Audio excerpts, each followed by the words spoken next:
Bonjour Martine. Comme chaque jour, je te sais vouloir faire connaître les différents messages que tu as reçus et que tu reçois toujours à tes contemporains. Hélas, toujours plus enfermés dans leurs croyances obsolètes, inutiles et même totalement contraires à ce qui doit faire le charme de la vie.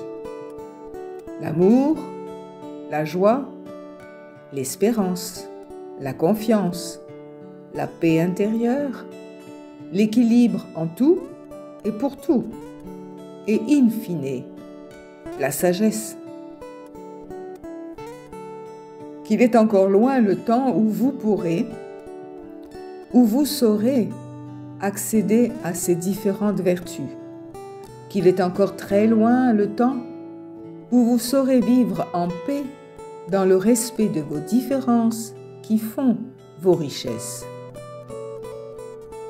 Qu'il nous semble hélas beaucoup trop peu souvent et beaucoup trop rarissime votre conscience de qui vous êtes.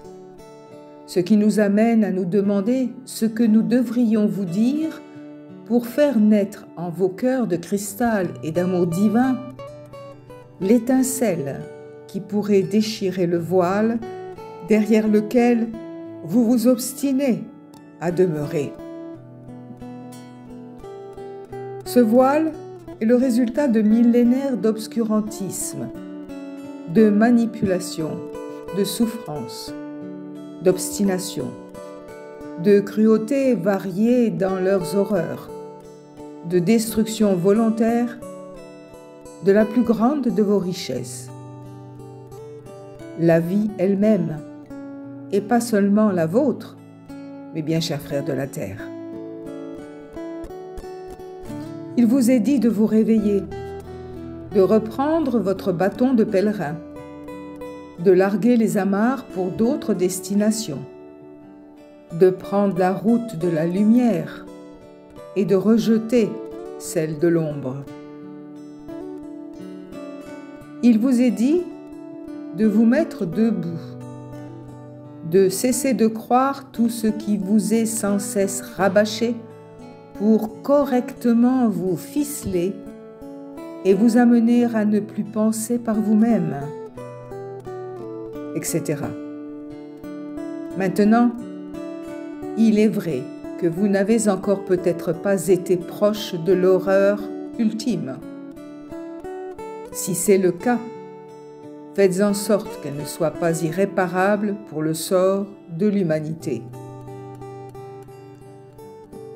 Comprenez, mes bien chers frères, que si je m'exprime de cette façon, que vous pouvez trouver comme apocalyptique, ou plutôt proche de ceux d'entre vous qui prônent la collapsologie, ce n'est pas pour faire mon intéressant, ou pour faire le beau, encore une de vos expressions, mais c'est animé de mes forces d'amour pour vous, mes frères de la terre, que je prends ce ton et que je m'exprime quelque peu brutalement. Ne croyez toutefois pas que nous vous laisserons à votre sort sans réagir. Mais de grâce,